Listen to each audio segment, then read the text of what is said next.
Hello Piccolo players, this video is a practice guide to the Marche number 6 from Carmen Suite number 2 by Bizet. Okay, so I'll start with the first half, the first 2 lines, play through that and go over some tips, advice, alternate fingerings, etc.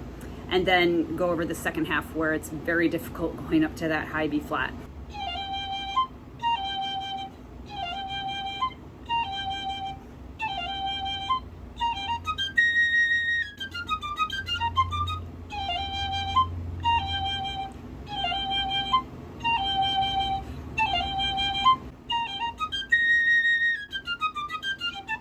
So a few things, we have to be very quiet, of course.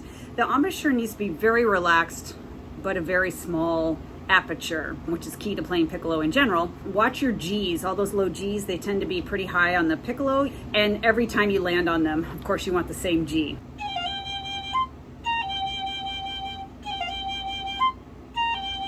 You know, every time landing to the same G, just practice it with your tuner on and see what your tendencies are. And then when you go up to the middle B flat, just again, practice with your tuner on, see where you tend to be. The difficulty is, of course, not crescendoing, but I wouldn't try to not crescendo either. You don't want, like trying to hide. You can't hide on the piccolo, first of all, but you just want to avoid getting louder. Basically, you just have to keep it light. And again, like I said, loosen the embouchure and tiny sounding. The B flat, if your B flat is very flat and you're just really struggling for it to be high enough with the soft dynamic, there is an alternate fingering you might want to use, which is, it's like regular B flat, thumb, first finger, and then you would add in the right hand, first, second, third finger, no pinky. Whereas regular, just a touch up, which can be very helpful. The tonguing, I do double tonguing. It sounds cleaner. You can easily, if you're doing ta ta ta ta, get kind of laborious sounding, especially coming down here. I don't know, it just doesn't sound very good to me. But the double tonguing, I just feel like I have more control of it, of the tonguing and the speed, and it sounds lighter. You do want a little tasteful vibrato on the B flat. If you're not sure at all about the vibrato, or you feel like your vibrato is not what you're wanting it to do or whatever, it's always safe to just do no vibrato on piccolo, and that's better than a undesirable vibrato, I would say that. So those are the main points for our opening 2 lines. Now the hard part, after rehearsal E, we do the same thing an octave higher. This is just such a cruel part here where you have to go up to the high B flat. That's the main issue. So let me play it once and then I'll go over what I do. I do a little different fingering for the high B flat and how I'm thinking of my airstream and things like that.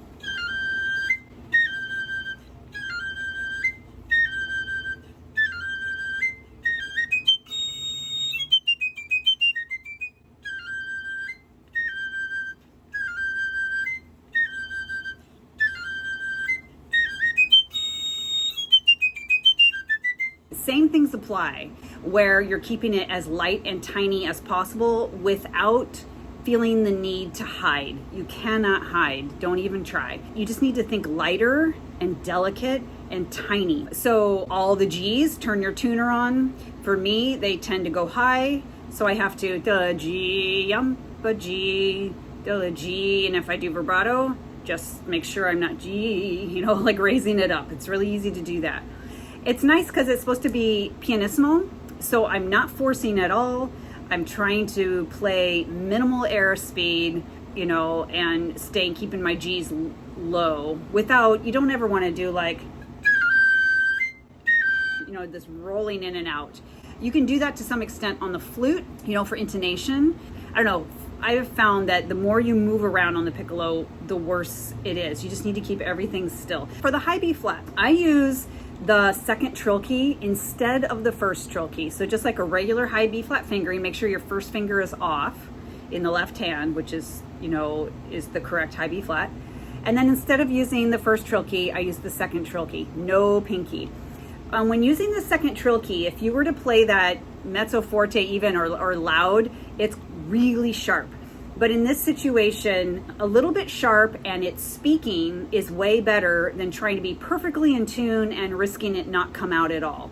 So the problem though with using the second trill key, well, it doesn't, even the first trill key, doesn't really matter, is that you cannot get to the alternate A flat fingering, which is kind of like standard A flat fingering on the piccolo using these two over here.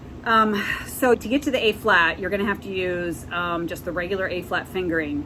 And as we all know, it doesn't have a very high success rate of speaking without these other keys down.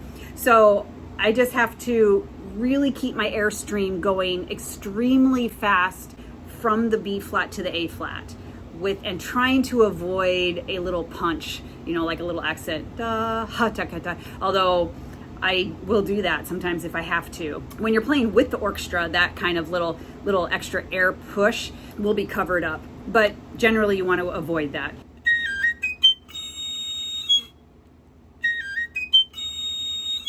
Yeah, so to go from the high B flat to slur to the A flat, I'm going da da da da da da, and my air just goes a little faster, going through to the A flat. Practice just starting maybe high E flat and coming back to the E flat, and just making sure all the notes speak up through the the top of the mountain here.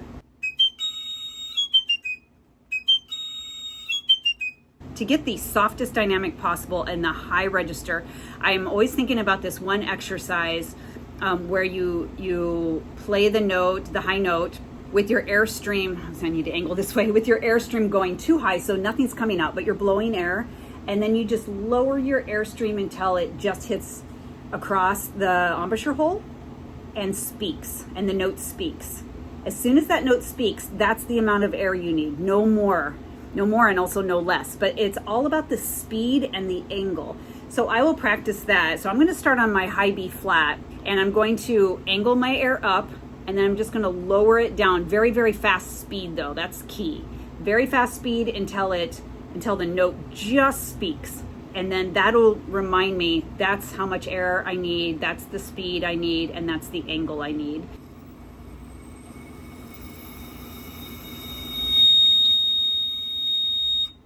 Right there.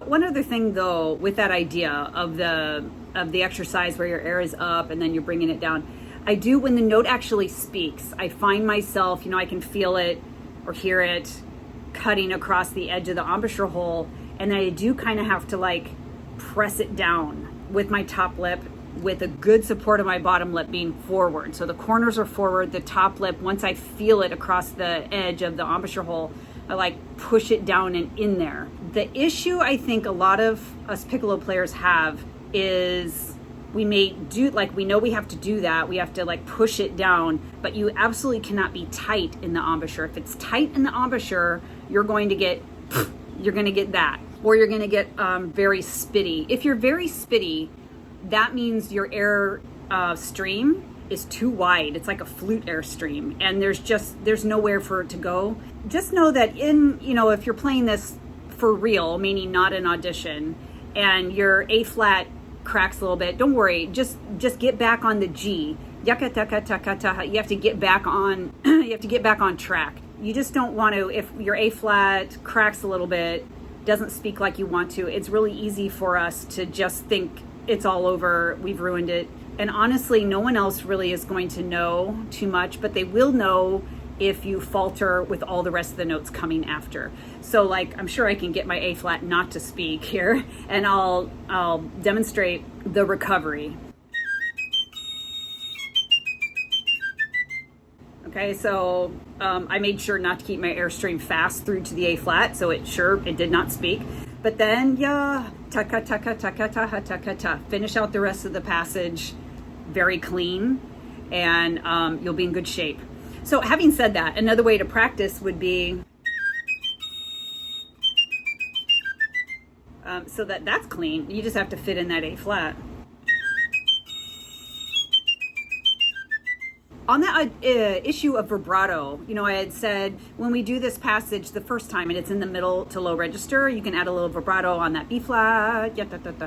Up here on the high B flat, no vibrato. I mean, I wouldn't mess around with the airstream. You just B flat, you just want it to come out and be this tiny sparkle on the top. Just a few other options for that high B flat if it happens to work on your piccolo. Every piccolo is very, very different, much more so than flutes. You could do the regular B flat, so that's an option, another option. And a third option would be to do either regular B flat or the second trill key B flat, and then actually do, if you can slide down. I know I've done that before. I think I did regular B flat and would just like slide over to the alternate A flat, which makes the A flat come out much, much better. So it's another option. So that would sound like,